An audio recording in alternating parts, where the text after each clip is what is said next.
Oke, selamat malam. Salam Rahayu, Om Swastiastu, Salam Namo Buddhaya. Kali ini kita untuk membahas soal cara mempercepat indera keenam tanpa harus mengikuti mengikuti suatu perguruan atau memiliki kekuatan. Itu semua bisa kita aktifkan dari diri kita sendiri, karena sebuah kekuatan yang ada dalam diri kita sendiri itu lebih gede ya inderanya, maksudnya indera keenamnya, cakranya, kekuatannya itu lebih besar ya, tanpa kita harus dibukakan dulu oleh seseorang yang mempunyai ilmu yang lebih tinggi dari kita atau apa. Kita bisa mengaktifkan dari diri kita sendiri. Oke, cara yang pertama dari pengaktifan indera keenam cara mandiri ya, agar lebih cepat, yaitu pertama, lakukan duduk bersila dengan cara meditasi. Kaki tetap segitiga ya, jadi silanya membentuk segitiga ya kakinya. Dan yang kedua, melakukan napas kosong alias napas halus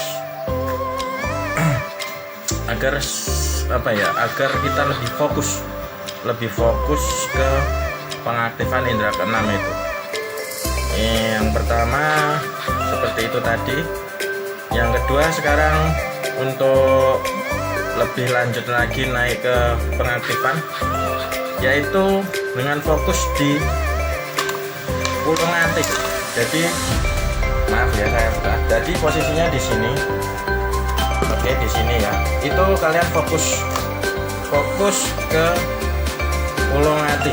Kalian fokus sambil bermeditasi, meram, mata terpejam, meditasi, memakai napas halus. Jadi perhatikan napas halusnya itu. Jadi keluarkan napas, tarik napas, keluarkan napas itu secara halus seperti itu. Tetapi dengan mengedepankan kalian fokus ke titik itu tadi yang saya tunjukkan seperti itu. Kalian lakukan berulang-ulang selama 15 menit dalam arti gini, tetap fokus seperti itu selama 15 menit. Nah, setelah 15 menit kalian tetap fokus itu selama 15 menit, fokus. Nah, dari situ kalian melihat suatu suatu gambaran. Di situ bukan imajinasi atau halusinasi ya. Di situ tempat intuisi, yaitu kepercayaan, untuk membuka kepercayaan diri Anda. Intuisi itu banyak kegunaannya. Yang Anda dulu itu nggak pede, jualan takut nggak laku. Dengan intuisi, dengan terbukanya intuisi, Anda akan menjadi lebih berani, lebih yakin. Nah, di situ itu namanya 4 indera ya, indera non fisik. Di situ cara mengaktifkan indera keenam aja, indera keenam Anda. Entah itu indera keenam Anda itu berbagai macam ya, dari rasa itu banyak ya, bukan hanya dari hati juga ya merasakan, tapi merasakan getaran-getaran seperti itu. Nah, nanti setelah naik ke titik fokus di ulung hati, kalian naik ke dada. Jadi jangkanya itu 2 jari ya, 2 jari dari ulung hati. Jadi jari itu dari 2 jari. Nah, diulang lagi seperti awal yang tadi itu, fokus ke dada itu. Jadi kalian meditasi makan halus, fokus ke dada. Nah, fokus ke dada. Di situ adalah tempat di mana titik Anda bisa menjadi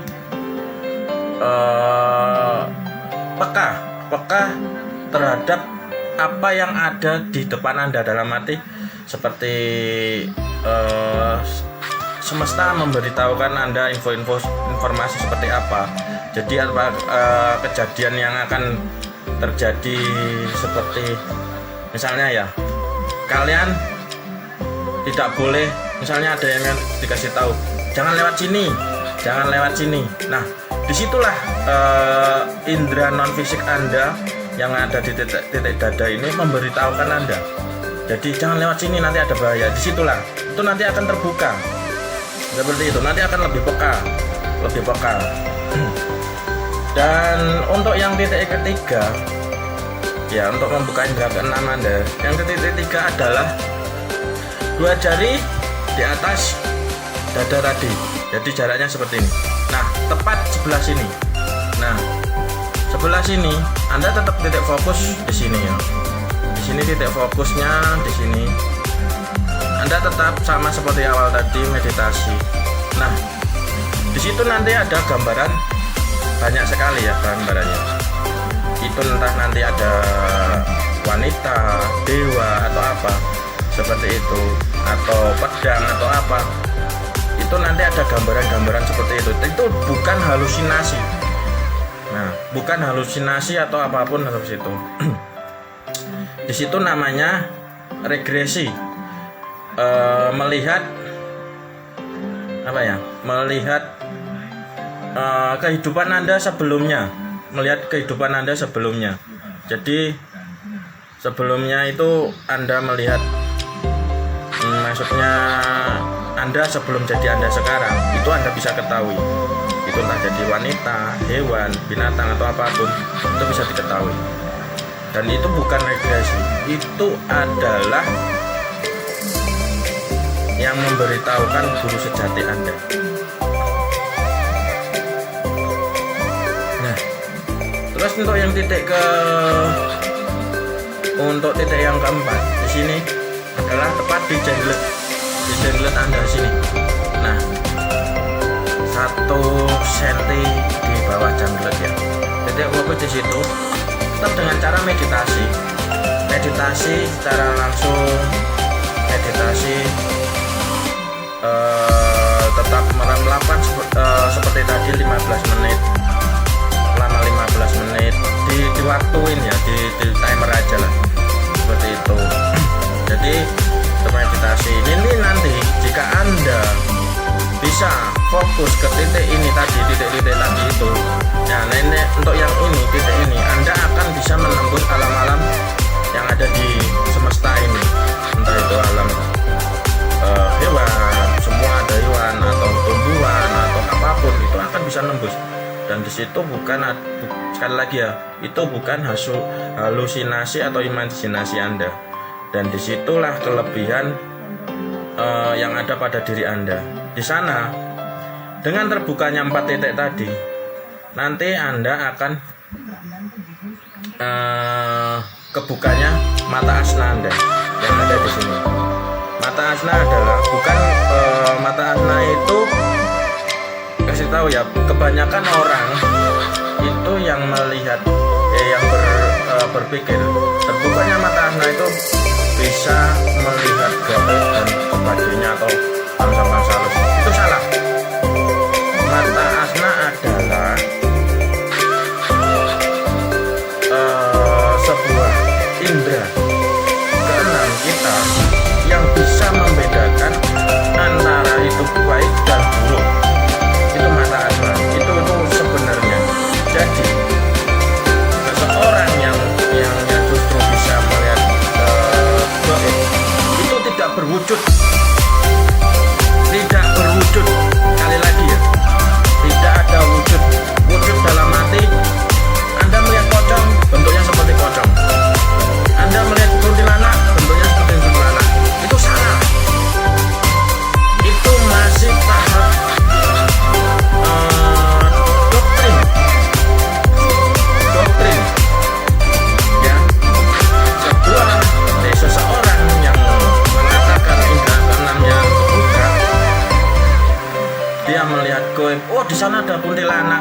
di sana ada pocongan, oh di sana ada genderuwo. Itu salah. Itu doktrin. Indra keenam yang benar-benar kebuka, yang benar-benar murni, yang benar-benar indra keenamnya itu peka jelas, melihat goib itu hanya berupa gumpalan energi, tidak berupa berbentuk wujud. Wujudnya hanya berupa energi. Nah, kalau ditanya itu goibannya apa wujudnya? Nah, di situ kita bisa mewujudkannya itu. Jadi energi seperti itu kita bisa mewujudkan. Berbentuk apa? Oh, di situ berbentuk kuntilanak. Nah, dari sana itu bisa kita ambil kesimpulan. Orang yang mengatakan indra keenamnya itu bukan jelas atau apa, yang sudah punya tingkatan tinggi, itu kalau melihat atau goib itu bukan karena itu ya, bukan berupa wujud ya, sekali lagi bukan berupa wujud, sekali lagi itu bukan berupa wujud, dia hanya berupa energi.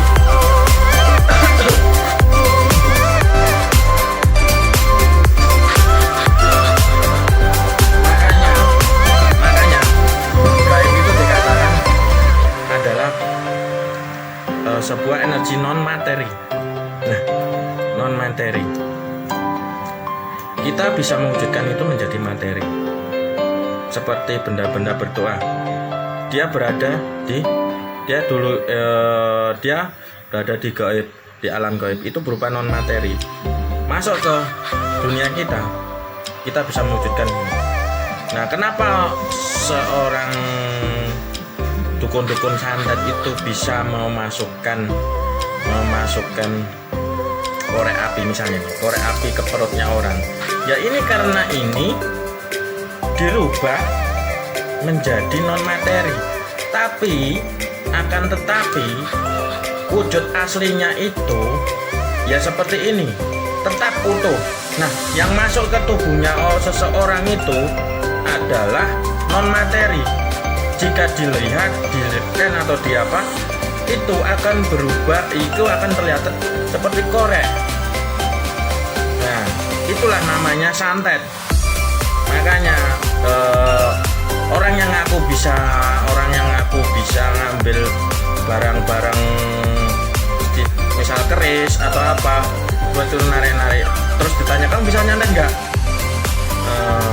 Nggak bisa. Lah itu goblok, itu salah. Dia bisa ngambil loh wujud dari itu, dari non materi menjadi materi. Oh, nggak bisa nyantet, seharusnya bisa nyantet. Nah, begitu juga sebaliknya, seperti itu. Jadi ini saya bisa merubah ini masuk ke perut orang, tapi barang ini masih ada. Nah, itu namanya merubah wujud dari materi ke non materi. Nah, di situ nanti di non materi itu nanti begitu di-scan orang, dilihat orang, ada berupa wujud korek dimasuk ke perutnya orang. Bisa diambil. Nah, karena itu apa? Dirubah lagi sama orang itu menjadi wujud materi. Makanya santet itu seperti itu. Di situ itu penjelasan yang sebenarnya. Oke. Nah, untuk penjelasan indra keenam tadi, Anda cukup meditasi, tidak usah ikut-ikut ke perguruan atau apa. Ini saya bukakan contoh itu aja. Seperti tadi, dari Wulungati, fokus ke Wulungati selama 15 menit, dada, terus sini. Nah, jadi antara tulang rusuk di tulang ini kita, terus yang keempat di bawah janggelut. Jadi janggelut di bawah sekitar 1 cm. Itu cukup Anda meditasi. Lakukan berulang-ulang. Saya yakin kalau Anda rutin 2 minggu atau 1 minggu, nggak perlulah ikut-ikut. Kalau emang sudah kebuka dan peka, itu nggak sampai berminggu-minggu, 1 minggu atau 2 minggu, 3 hari cukup. Nah, itu 15 menit. Jadi setiap melakukan tuh 15 menit. Itu akan kebuka indra keenam Anda. Kenapa saya bilang kayak gini? Karena saya itu melakukan apa itu saya mengalami sendiri dulu. Saya gimana ya, dulu ikut perguruan yang ada di Karanganyar. Itu saya dimasuki, dibuka indera keenam saya 1, 2, 3. Itu saya jelas untuk melihat benda-benda goib. Itu tingkatan 3 ya, 1, 2, 3 itu jelas. Begitu 4, 5, 6 buyar. Karena apa? Ya karena energi itu ketutup. Energi yang itu nggak saya latih, saya ketutup. Akhirnya saya menemukan belajar sama namanya Kundalini atau cakra yang membuka Kundalini ya. Nah disitulah saya belajar membuka 4 indera non fisik saya. Membuka indera non fisik saya, Kundalininya juga saya aktif sampai ke cakra mahkota. Nah di sanalah dalam waktu 2 hari 2 malam semua terbuka. Bahkan saya bisa melihat aura yang ada di dalam tubuh seseorang. Jadi aura dalam arti energi lah, bukan sekedar aura, tapi energi seseorang itu berwarna biru, hijau atau merah. Yang pasti saya ingatkan pada Anda semua, jangan sampai energi atau aura Anda itu berwarna abu-abu. Kalau Anda berwarna abu-abu, Anda termasuk manusia yang banyak dosanya kalau untuk agama ya, terus selalu dirundungi sial. Jadi kalau bisa untuk merubah energi abu-abu itu menjadi biru itu ketuhanan ya, biru dan hijau itu termasuk ketuhanan ya, masuk ketuhanan ya. Nah di situ Anda caranya itu Anda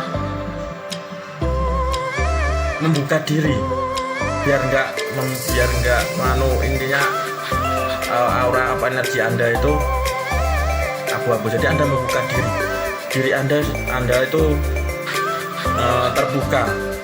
Jangan mudah marah, tahan, lebih sabar. Terus termasuk itu tahan ego juga ya. Terus Anda mau dikritik, mau dibully, terima itu semuanya. Terima itu semuanya. Selain Anda beribadah ya, Anda harus terima itu semuanya. Apa yang diberikan semesta, terima dan nikmati apa yang diberikan semesta itu. Nanti energi itu Anda akan berubah, aura Anda akan berubah dengan sendirinya, dan kehidupan Anda akan akan berubah juga mengikuti itu semua. Seperti itu. Jadi yang penting Anda jangan pernah mengeluh. Jadi menerima dan menikmati apa yang diberikan semesta atau yang diberikan, kalau untuk menurut agama ya istilahnya yang diberikan Tuhan lah. Kalau saya menyebutnya semesta karena Tuhan itu semesta alam, pencipta semesta alam. Nah kita hidup di semesta, dan yang ada di dalam tubuh kita itu ada putaran semesta, putaran diri itu berputar sama dengan putaran semesta. Jadi kalau putaran diri kita ini bergejolak, otomatis yang di luar itu juga bergejolak. Nah kalau misal kita banyak mengeluh, suka bersedih hati, suka marah-marah, sama nanti akan di luar juga akan mengikuti seperti itu. Makanya di ajaran Islam kayak marifat atau apa ya, itu kan mengajarkan kita harus lebih sabar atau seperti gimana. Itu ya karena apa, gunanya itu untuk mengikuti putaran semesta kita ya, putaran yang ada di luar kita. Semesta itu juga akan meliputi yang ada di dalam diri kita, seperti itu. Itu kalau ingin Anda merasakan kenyamanan dalam kehidupan Anda, disitulah kenapa Anda harus mempelajari atau mengenal diri Anda sendiri, yaitu namanya mempelajari kedalaman diri. Dan untuk yang lainnya, untuk membahas indera keenam, itu nanti saksikan aja di video yang saya itu. Dan untuk yang lain-lain mungkin bisa kita bahas lagi nanti next. Saya bahas untuk pengobatan ambeien ya, melalui nafas sehat. Itu cukup kau lakukan selama 2 hari 2 malam atau 3 hari, asal dengan niat seperti itu, kalian akan bisa merasakan kesembuhannya. Walaupun itu di dalam, di luar, besar, kecil, 2 hari 2 malam saya bisa yakinkan itu sembuh. Seperti itu ya. Oke, terima kasih dan salam rahayu. Mohon maaf jika ada salah kata atau gimana yang mengenakan hati, saya